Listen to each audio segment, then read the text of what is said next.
What's up everybody, this is Mike and I'm back again with another video. Today, as you can see, the weather is just fantastic, so even though I was working on another video, I had to put it on hold and just go out and fly my drone because the weather is just fantastic and I have to use that. There is something that you guys have been requesting a lot, and that is to use my DJI Spark. So of course I had to listen, and today I will be using the DJI Spark once again. I'm really excited to go back to one of my favorite drones ever, the Spark. And in today's video I will give you a couple of tips on how to become a better pilot, how you can capture better, smoother video yourself by using all manual controls, and basically how to practice to become a better pilot, because ultimately that's what we are trying to do, all of us, I think. Recently I started using a lot more manual techniques, manual movements, practicing all by myself, flying manually. So in today's video I will give you a couple of tips on how you can do that too, and hopefully by the end of the video you will be a bit more informed about how you can become better yourself. So without any further ado, let's jump right into it. So one of the best ways to make yourself better is to fly manually, like I said.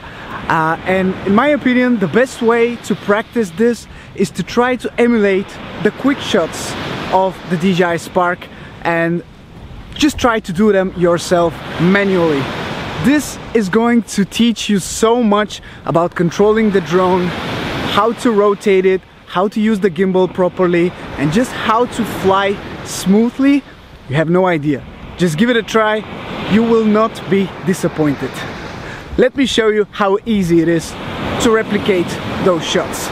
So we are starting off with the easiest quick shot out of the bunch, which is Dronie.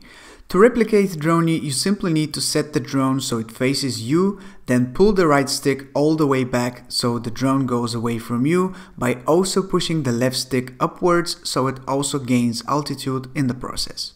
This shot is really easy to pull off and almost anyone can do it manually. The next move is the rocket quick shot, which is just another type of reveal shot. In this move, the drone is facing you at regular altitude, so you're well visible from the front. Then you start increasing the altitude by pressing the left stick up, but also rotating the gimbal wheel down so the camera continues to keep you in frame. This shot is very effective when you want to reveal your surroundings, and it's really not that hard to execute. Next, there is the circle shot, which is one of my favorite types of shots ever. In this shot, you'll try to keep your object in the center of the frame all of the time, and you can do that while pressing the right stick left or right, depending if you want to go clockwise or counterclockwise, and counter with the left stick. So if you want to make a counterclockwise movement, you need to push the right stick to the right and the left stick to the left. That way your drone will keep you in frame and will circle around you. This move is a bit harder, so you'll need to practice it a bit until you perfect it, but it's really effective.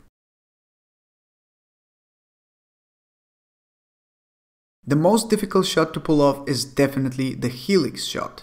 Here you need to repeat what you have done in the circle shot, but you also need to gain altitude while you're rotating around your object. It's a bit more complicated because you have to be really precise with the movement and not make any sudden movements, otherwise you'll just ruin your shot. I have to confess, this video took me a couple of tries to make, and it certainly doesn't happen every single time, so it's definitely a hit or miss until you completely master it.